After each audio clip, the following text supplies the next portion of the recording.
Group 6 under Professional and Consultancy Skills Module. We'll be discussing leadership as a group. My name is Daniel Oluwasonya. I am Omuka Yabisola. My name is Amala Jadlabu. I am Christian Ogubike. My name is Sydney Gusu. Hi, I'm Yoma Feboke. My name is Ikena Douglas Oko.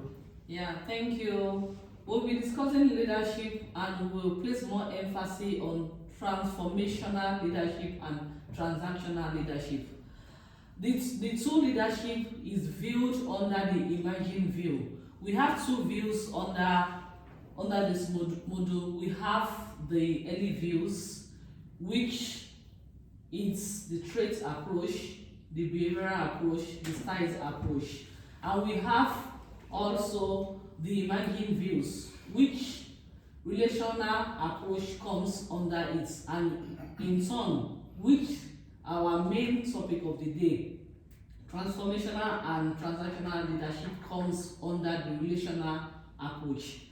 Here we are seeing that according to Sophia et al. 2020, leadership is conceptualized as a single great man who bring people together and who put everything together and influence others to follow. It's a way of directing and movements. We can also see it as a process of communicating, encouraging people, inspiring people, involving people, and motivating people towards an organizational objective. Thank you. I would like to talk about the transactional leadership style. According to Ethria and Terry 2021, transactional leaders focus on assigning specific tasks to their employees and using the reward and punishment system to motivate employees towards achieving their individual and organizational goals. Some characteristics of transactional leadership are focusing on short-term goals, procedures, and policies that are focused on hierarchy and rules. Thank you. I have a contrary view to transactional leadership. I'm going to talk about transformational leadership. According to Alfonso and Gabriel in 2018, they define transformational leadership as a process of engendering high levels of motivation and movement. In other words, transformational leadership is a visionary approach to leadership that motivates, inspires, and also it creates the feeling of trust and loyalty amongst employees or staff members of an organization.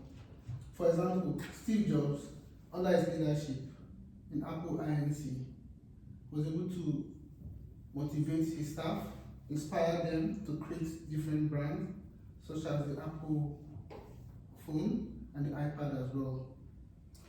Yeah, that I have my own opinion is quite different. I want to just talk about the transactional leadership style that always bring a structure in place to the employee to follow. It always assign a task, and that assignment will bring a reward and it brings supervision to them that they need to do it. And under this leadership style, there is a theory. That theory, number one, is passive, number two is active and contingent that bring reward. So according to the Wallace Swan in 2018, that will show more light on this aspect of the theory. Thank you.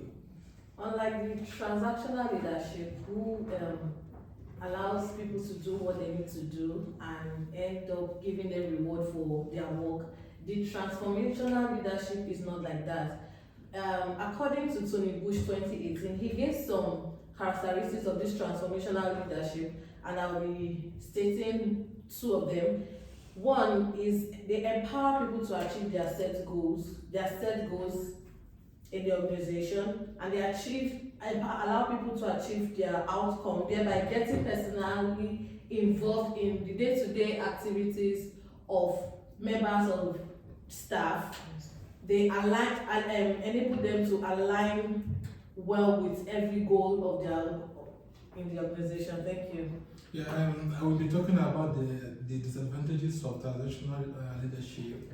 So, according to Lindbergh 2022, the leader become bottleneck. So, what I mean by bottleneck is when the employer start monitoring the employee will find it so difficult to carry on their duties, and sometimes the employer blame the employee if the goals is not yet achieved in time. So, Thank you.